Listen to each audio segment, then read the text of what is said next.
Reserve bank कंगाल हो गया है। रिजर्व बैंक कंगाल हो गया है। आधे से भी कम इस बार रिजर्व बैंक के पास सरप्लस मनी आ पाई, यानी रिजर्व बैंक भी कहीं कंगाल होने की परिस्थिति में सरकार ने लाकर खड़ा तो नहीं कर दिया।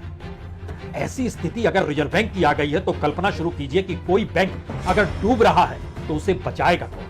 कोई बैंक डूब रहा हो तो रिजर्व बैंक के पास इतना पैसा भी नहीं होगा कि वह अपने पैसे के जरिए उस बैंक को संभाल ले, या फिर जनता का जो पैसा उस बैंक में जमा है वह जनता को पैसा बैंक के मार्फत से मिलने लग जाए। रिजर्व बैंक की प्राइमरी रिस्पॉन्सिबिलिटी है इस देश के भीतर में इन्फ्लेशन पर वह रोक लगाए, यानी महंगाई नहीं बढ़े। लेकिन महंगाई पर अगर लगातार लगाम कसने में रिजर्व बैंक फेल होता चला जाए तो फिर बात पार्लियामेंट की आती है, और पार्लियामेंट उसके बाद रिजर्व बैंक से जवाब मांगता है। लेकिन ना तो संसद जवाब मांगती है, ना आरबीआई जवाब देता है, और ना ही बैंकों के जरिए जो जनता का पैसा कॉर्पोरेट्स को दिया जा रहा है वो वापस आ पाता हो। ये ऐसे तथ्य हैं जिन तथ्यों को सरकार छुपा ले जाती है। ये ऐसे फैक्ट है जो आने वाले वक्त में भारत की अर्थव्यवस्था का रुख क्या होने वाला है ये उस दिशा में अंकित करते हैं। लेकिन रिजर्व बैंक के पास इस बार सरप्लस मनी 74,000 करोड़ नहीं थी। इस बार उसने सिर्फ 30,307 करोड़ रुपए ही सरकार को दे पाई, यानी यही स्थिति उसकी थी। और रिजर्व बैंक में इससे पहले जो नेट प्रॉफिट होता था उसका समूचा हिस्सा कभी सरकार लेती नहीं थी। लेकिन 2017-18 में जब उर्जित पटेल ने इस बात का विरोध किया कि सरकार को वह उतना पैसा नहीं दे सकते हैं जितना सरकार मांग कर रही है, तो फिर उर्जित पटेल को कुर्सी छोड़नी पड़ी थी। उसके बाद एक जलान कमेटी बनाई गई, और जलान कमेटी ने अपनी रिपोर्ट में सरकार जितना पैसा चाहती है उतना रिजर्व बैंक को देना पड़ेगा, यानी जो भी सरप्लस मनी होगी सभी देना पड़ेगा। और यह स्थिति इस देश के भीतर में बनती चली गई। लेकिन इस दौर में स्थिति इतनी नाजुक हो गई कि जो सरकार ने चाहा और तय किया कि रिजर्व बैंक को इतना लाभ इस साल होगा और इतना पैसा बजट के हिसाब से उसके खजाने में आ जाएगा, संयोग से वह आधे से भी कम है, और पिछली बार की तुलना में सिर्फ 31%। लक्ष्मी वैश्य बैंक आपको याद है, यस बैंक आपको याद है, डीएचएलएफ आपको याद है। ये सारी चीजों को डूबने से बचाने के लिए रिजर्व बैंक के पास पैसे नहीं थे। एक बैंक को सिंगापुर के बैंक को बेच दिया गया, दूसरी तरफ जिन लोगों का माल डूबा, पैसा डूबा, वह जिन परिस्थितियों में थे उन परिस्थितियों से आज तक उबर नहीं पाए हैं। तो जरा तथ्यों पर गौर करें, उसके बाद समझने की कोशिश करें इस देश की अर्थव्यवस्था ने इस देश को किस मुहाने पर लाकर खड़ा कर दिया है। दूसरी बात यहीं से निकलती है कि क्या वाकई रिजर्व बैंक की स्थिति खास्ता हो चली है, क्योंकि रिजर्व बैंक जब अपने तौर पर जो उसको कमाई होनी चाहिए वो नहीं हो पा रही है, जो एक लिहाज से विदेशी करेंसी के हिसाब से जुड़ी हुई होती है, सोने का जो वहां पर रखरखाव होता है उससे जुड़ी हुई होती है। ये सारी परिस्थितियों में अगर देखें तो जो नोट छापे गए अब उसका इंटरेस्ट भी देना है, रिटर्न को मैनेज भी करना है, रुपी को मैनेज करना है, क्रॉस करेंसी को मैनेज करना है, रेपो रेट के जरिए जिस तरीके से रिजर्व बैंक पर बोझ पड़ा, इन सारी परिस्थितियों ने पहली बार रिजर्व बैंक को एक ऐसी जगह पर लाकर खड़ा कर दिया जहां पर वह सरकार द्वारा निर्धारित रकम को देने की स्थिति में भी नहीं थी। इससे पहले रिजर्व बैंक के पास पैसा रहता था और रिजर्व बैंक उसमें से लगभग औसतन जो एक लकीर खींची हुई थी 50 से 55,000 करोड़ रुपए की वह दे देती थी। लेकिन उसके भी एट पार जाने की परिस्थिति में पहली बार मोदी सरकार आई और उन्होंने कहा जी नहीं, हमें जितना पैसा चाहिए उतना पैसा आपको देना पड़ेगा। ध्यान दीजिए, यह बड़ा महत्वपूर्ण इसलिए है क्योंकि लगातार रिजर्व बैंक को कंगाल बनाने की परिस्थिति में आज हम आपको बहुत पहले लिए चलते हैं। मनमोहन सिंह साल 8 बरस, मोदी सरकार के 8 बरस, रिजर्व बैंक से मनमोहन सिंह ने 8 बरस यानी 2006 से लेकर 2014 तक जो कुल पैसे लिए रिजर्व बैंक से डिविडेंड के तौर पर, वो सब मिला के 1,01,689 करोड़ रुपए थे। 1,01,689 करोड़ रुपए। और इन 8 बरस में मोदी सरकार ने जो रिजर्व बैंक से पैसे लिए वह कुल मिलाकर 5,74,976 करोड़, यानी 5 गुना ज्यादा लिया गया। 2016 के बाद से परिस्थिति भारत में बदल गई। जो भी नेट प्रॉफिट रिजर्व बैंक का, वो सारा पैसा सरकार के पास डिविडेंड के तौर पर, और 65,000 करोड़ से शुरू होते होते मैक्सिमम चला गया था 18-19 में 1,75,000 करोड़ रुपए। पिछले बरस 99,000 करोड़ रुपए आरबीआई ने दिए थे, और पिछली बार की तुलना में इस बार 31% ही पैसा आ पाया। उस बार 99,000 करोड़ था, इस बार 30,307 करोड़ रुपए। यानी रिजर्व बैंक की स्थिति भी खस्ता हो चली है। और इसके ठीक समानांतर जब हम इन बातों का आपसे जिक्र कर रहे हैं तो इसको इससे भी समझिए कि पहली बार जो हमारे यहां विदेशी करेंसी जो डॉलर के तौर पर जमा होती है उसमें भी गिरावट आने लगी। और गिरावट सिर्फ अगर मई के महीने को हम लोग देखें तो इसमें लगभग $7 बिलियन इस महीने कम हुआ, यानी मई के शुरू में लगभग $600 बिलियन था। आज की तारीख में जब हम आपसे बात कर रहे हैं ये $593 बिलियन हो गया है, यानी 54,000 करोड़ रुपए कम हो गए सिर्फ इसी बरस।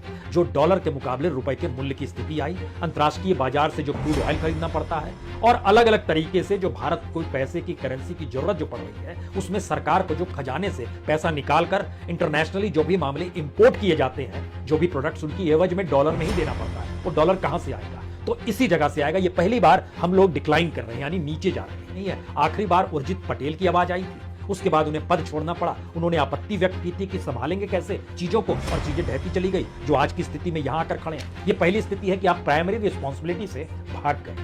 दूसरी स्थिति उसके बाद तुरंत बैंकों से जुड़ जाती है। बैंक जो कर्ज देते हैं कॉर्पोरेट्स को, और कॉर्पोरेट्स उस कर्ज को लेकर जिस मात्रा में लौटाना चाहिए, अगर वो सिर्फ 30%, 35% ही लौट पा रहा है और बाकी 60% नहीं लौट पा रहा है, तो अगला सवाल बैंक की रिस्पॉन्सिबिलिटी का है, क्योंकि जिस पर कर्ज होता है कभी उसको उस रूप में लोन नहीं दिया जाता है। यहां पर एक सवाल आपके जहन में अडानीज को लेकर आना चाहिए, क्योंकि पिछले साल 1,57,000 करोड़ रुपया कर्ज था, वो बढ़कर इस साल 2,20,000 करोड़ रुपया हो गया।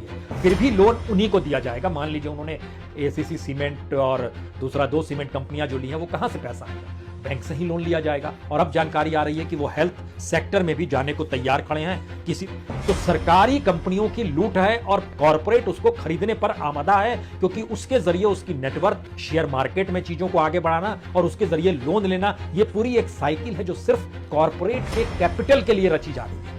जनता इसमें से एक झटके में गायब हो गई।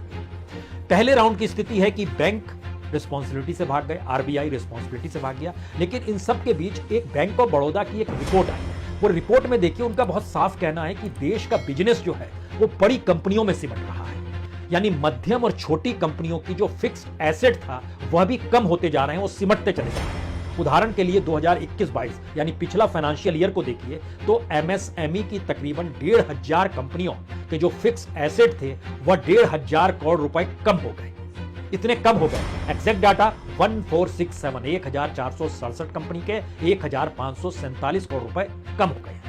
लेकिन दूसरी तरफ जो है 774 कंपनी ऐसी थी जिनमें निवेश बढ़ा और ये 21,605 करोड़ का निवेश बढ़ा। आप कल्पना कीजिए। उसमें भी एक बड़ी महत्वपूर्ण बात है कि जो टोटल कॉर्पोरेट इन्वेस्टमेंट होता है, सिर्फ देश की 10 बड़ी कंपनियों में जितना इन्वेस्टमेंट, कॉर्पोरेट इन्वेस्टमेंट जितनी बड़ी तादाद में हुआ, उतना इन्वेस्टमेंट बाकी सारी कंपनियों को मिला दीजिएगा तो भी उनका कम है।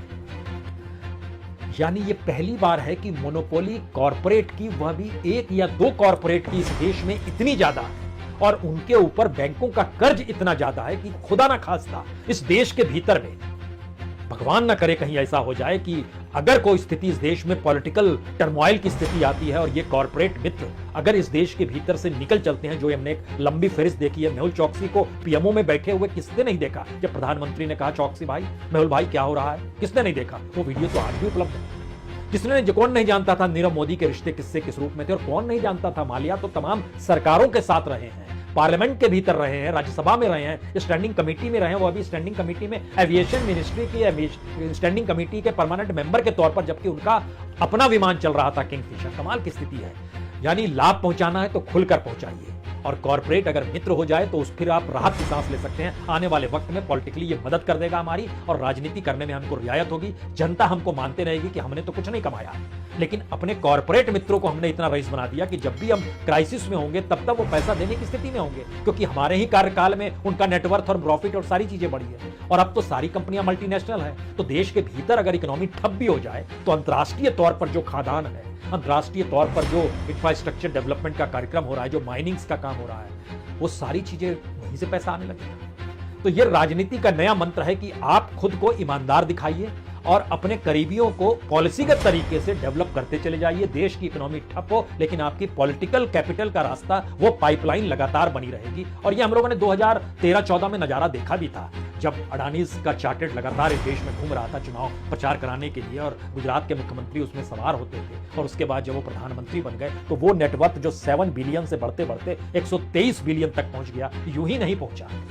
ये रिटर्न अंबानीज को भी एक वक्त हुआ, ये रिटर्न कॉर्पोरेट में कईयों का हुआ है। ऐसा नहीं है कोई अछूता रहा इससे, या कोई कांग्रेस पार्टी ने ऐसा कभी ना किया हो, लेकिन मोनोपोली किसी एक व्यक्ति की होती चली जाए और वो कॉर्पोरेट के ऊपर जो कर्ज हो बैंकों का, तो बैंक तो तबाह हो जाएंगे अगर उसने एक बार हाथ खड़ा कर दिया, या इस देश के भीतर में कोई दूसरी पॉलिटिकल पार्टी आ गई और उसने कहा हमारे पास कुछ नहीं है, तो फिर यह एक क्राइसिस की परिस्थितियों को समझने का है। लेकिन बहरहाल इसके बाद निकल कर आइए कि जानकारी एमएसएमई का हम जिक्र कर रहे थे, उसमें लगभग 364 इंडस्ट्रीज ऐसी है जो कि लगातार घाटे में है और इसमें इतना कम निवेश हुआ है कि उनकी परिस्थितियां नाजुक हो गई हैं। 364 इंडस्ट्री, और एक तरफ जिक्र हम सिर्फ 10 बड़ी कंपनियों का लगातार कर रहे हैं कि किस परिस्थिति में आकर ये मुनाफा कमा रही है। आखिरी बात, क्या वाकई इस देश की अर्थव्यवस्था राजनीति के साथ मिलकर एक ऐसे ढांचे को इस देश में तैयार कर रही है जिसमें अर्थव्यवस्था की तरफ से हम लोगों ने आंखें मूंद ली है और पॉलिटिकल